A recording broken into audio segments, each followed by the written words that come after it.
Yada say I'm wakwa be me Adom TV Badwam na o hye no ntino dog say we dey wa we near wi ran say hey afa ni asase enketo mponi ti beginning mponi o na ne o mbedru o manim de e be yire nti vote ni ne hia edru voting time no a na ene wa hye no so na onso wato na kama pa na enapaye enapaye na nyame ya adoma this year Mother's Day no yen celebrate obatan ye no keke na mom obatan niema bia wode adua wumu niema bia wo maame ana obi a wo fa no se wo maame aye na ede wa ba bedru ba bia ye ba bedru afutuo bia wode ma wo a ene ede wa ba bedru ha ade bia otu ne husi ho ye ede emma wo saa de no niema we no ebraso se o se etie saa story no ne wo hia ne se 1 minute video ana audio wo de befa number is so 0531 029 795 0531 029 795 ade bia wo maame ana oba bia odi akote wo abrabo wo afa ne se wo maame afutuo bi ode ma wo tunhwache bi otu no hu si ho ede boa wo amu aba bedru sabre no meyenya sa 1 minute video no ana se audio no na odi afa sa number yi so 0531 029 795 inti wo de ba na ye be shone so a ne aye ede amount na this year Mother's Day de achede ne de oboa from electronic devices, makeover, spa sessions, any beautiful hampers, any niema bebre. Na this year, nyame yadoma Mother's Day no. Ye de May 10th, Aviation Social Center, Adom TV. Ye jina mu den. Enanom ye bedi mu dano dodo. Enapa ye, my mother, my mentor. Enti enwom pani enua ne papa nsuni so onim last year de course wo ebe ya mama me ani agye dodo nti wo de all this video no ana audio no ba 1 minute wo qualify ya ne wona wo gina mu na sponsors no yentimi nkonya wo mo Tasty Tom seasoning powder taste no flavor no afa Franco Trading Enterprise so phones papa efie ene ho Las Palmas Food Center Adriane papa efie Las Palmas last year Adriane no jai ebia bi wom ma me forsa wo mu didi ka ho enanom etemo so ane asore ehia manke deede ni nti saa de bi no a wo ma me ayeye amen ne wo aba bedu be bia odi no yenya saa video no yenya saa audio just 1 minute pe wo de fa number ya me de to so ya ebe ne kama e de amount Dr. Osei Ofi Amen Scientific and Herbal Alternative Hospital anopay prostate disorder ehun komo ene eba bedi nti ene ne de agina mema no so madaroma nti ene ye ye mema papa bi nti ene ye fa emmaye medofo no pay mu ache na bibia aboko nyame na dom na oso adom no prostate na kwosoro na say mema no be check nti ne eba fom mini aba medawase na machia wahwefo ene ganafo nyina na prostate hu sem se ne okan ye hwe database even last year nko a timu se ekosoro na de man ya asefima no pe ye pese be boy hu kokokra ye last week ya 39-year-old man o worry am say 6 months grandma Yehovah na onya urine retention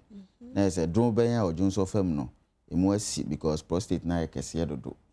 na eba asa no chese ontimi hunya no ho hwe eroshe no jese di kan hye rubber etwe na nyame amwa na se we rubber no udi hyemu na hyemu a be ma waware 6 months ni na we da obemem nyame amwa asa ware ebegu so enti ekosro pa na bre bia ya na eka se ewo se merema no yehwe ehu yie na we ya ye kan komo a ebedi enuanom ma no ne maamenom no yekra ne entie ne yie pa esan say bema ye mema sem ne ko yi a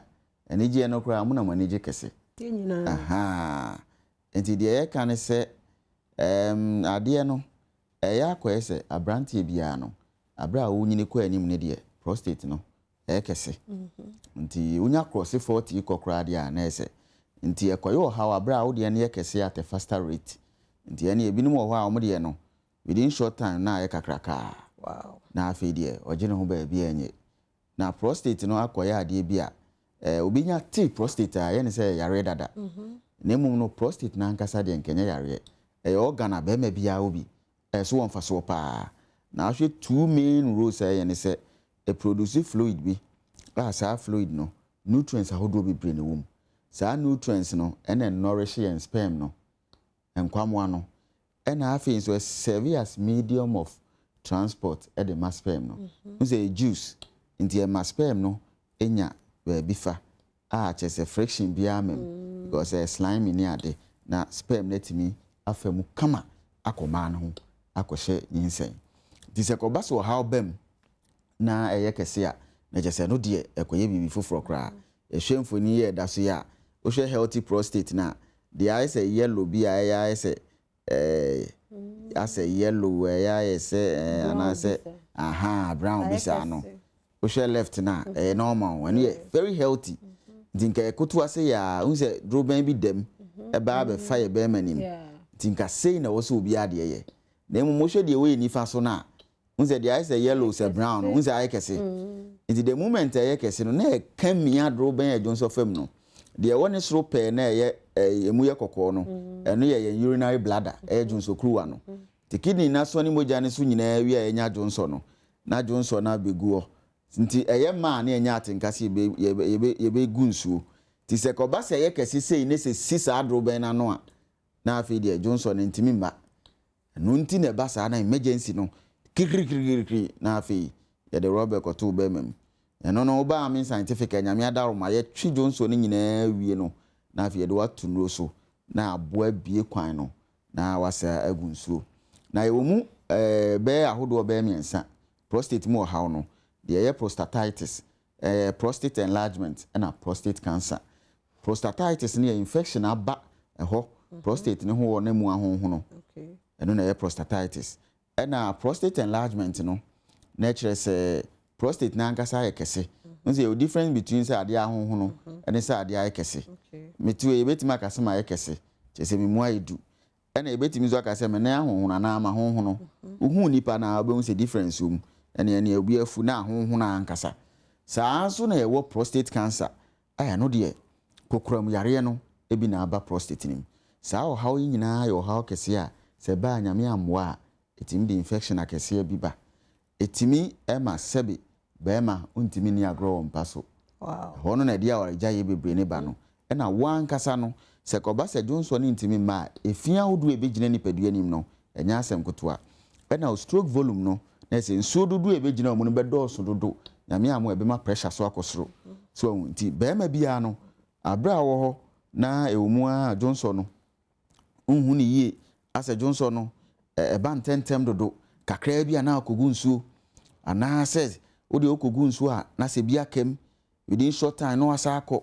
obi jonso wie na se sebe ebi soso ye friend dribbling no wagu nsuo wie no still na soso obi ne jonso na eba ontenenka de nyame am obehu ano na yo waye agu ne ho tie ne obehu panifo ni bi sebe omo anya saa o hawo ne bi no ebi o wa ada bia no sebe jonso kra age ne ho esan se oni so control obehu ana yo ebi mu dia akwa akodu se jonso ne ba o jonso no obechemu a ebi o wa sebe jonso ne ba no bon se moja edi akire ko ba ne sa na yo hawo onim se mini abetimi kwa akodu ba bi na sebe obi ne ho kani di nhyiamu mpamu agode no sebe ne ho besane no na otiaw wo tiem because prostate na ekese na me kase sa channel na ho ba yenso ne befa ti se infection bi ana se kese na ho na bro so a bon se ne ho ba no na yaw den sa ne o mane nyina ye ne o ma di se bi aye prostate na se sa science we nyina ba no ampe ho asem ani a eno na wa hwe ya dakro pe no oda wa homache ana sa na jo ho a sim jonso de no so ko jonso e ma wow chese a blocking all of a sudden na e block saa ne dia nyame amwa ya ne nsem bebre na ye ya wo so wa yase ye tan jo so ginem eno so ntimi ma esan se kwan e be fa mu aba no esi because of prostate enlargement na we nyina no Amen Scientific Herbal and Alternative Medical Hospital catch us say any that's ho so de na sha ase say drum finfin say the complications be egugu sui sepsis ni ade urinary retention ya sha rubber na ma sebi umpa mu agudi akura untimi ni bi no ne nyina no any that's ho Amen Scientific Herbal and Alternative Medical Hospital oba nyame adum ye din fidi akese betwitwa scan ahwe ni peduanim na oha wo a yasa pe ho pomasibre e de amawo de ka kire oni se tutu anamo na bra wo de ane se obeba keke bra Amen Scientific ba bia wo de aduru bia roba hye wodada aye kese jonso no urinary symptoms no hye ase enya wo de waya ase ewe o me aye o tan anasa jonso ni mayi anasa anajo da o jonso nan enum enkono nyina tutumrika na bra Amen Scientific because I be out house jonso nkono nan de o nakra o because oba cycle na be start biem na Amen Scientific say ni da so to the insurance dey we are the numbers ni betuja Adom abachiro yare na sa tutia na sa prescribe medicine na be show wo so etitu kama organs ni na nyame Adom na titi ni na free so kopuno na ase na etitu the yare prostate and syphilis. Now, in Chimao and Kanaha, Nick Gannet, Afenina, Menya Yarasa. No, much I said. If I'm called Amen Scientific Herbal or Domi, if I meet me at Yarasa, and put me by Amen. Number so the Bishia, Dr. Sheikh, many members. The cat and 19, the cat and the country said. Doctors, nurses, and even the last person I have super or almost we the difference that Adom cry my medicine person the medicine difference most of the time I catch my colleagues the member the vast difference and see me say dance na hu before and after. Yes. Wow, my number locations. Yo, many aba yare bi sei ene afoforo akese bibri na Amen Scientific hwe. Nti de e ka kire omanfo ni say tu anamon keke ne bra. Enkran ha de ye odome snake flat ne nchen wa eco trained ade ne so wo no. Obehu Amen Scientific aso ye wo ho. Saa nso na akọ spinters impatem wa ye wo Lashibi Klagon. Lashibi Klagon no ye ne Goy filling station no na edi hwe animu na ye ben Ashama Nanda Bridge ne pa 16 regions ne de baby Amen Scientific obi yare no yesi yenhu ni ti yenhu ni nan nso nim se wo bre ya check wa yesi yenhu yare tutumrika ne bra Amen Scientific oso yesi yenhu yare na emom no de no yentimi nya hwe mfa ho tutumrika ne bra Amen Scientific yare bia free utiri so kosi unase bo modern ne bra Amen Scientific ti wo ba so de a ne frɛ e 0244 227192 0244 227192 020 722 9505 020 722 9505 0245 275 254 0245 275 254 Amen Scientific say how no send ye tie bia no tu anamone bra keke bompa ye na so amen chese enye ho na oba so a nyame nam amen so ampa ayaresa na ebe ye ho amonya ahoto Amen Scientific Herbal and Alternative Medical Hospital say allow shafi nyankopon ene yaresafo ti uso bra na bejo ayaresa yada sepa Dr. say uso no na yete no enkano na DBS I warma your research na pa mene woman say coloring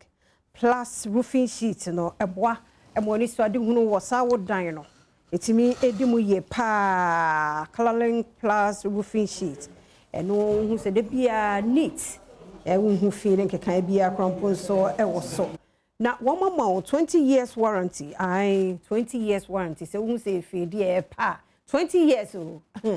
enye nkragro na say papa pa because warranty 20 years there papa ye DBS Industries Limited for NMO 20 years warranty a year Colorlink Plus roofing sheet na etumi abont yentru me kai na ye mongra DBS one more atna yen kran Spinters Road DBS building no papaya restaurant one more na ewo betumi afre hotline C 0543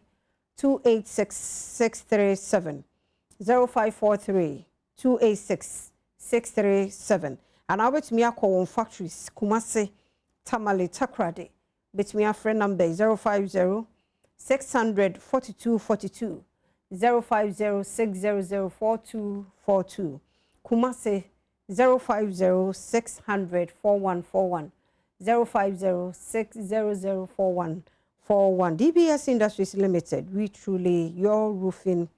experts. Terms and conditions apply. Media fear amankwa tamaklu. The guy is Sister Sandy B. Or your guy or your crado.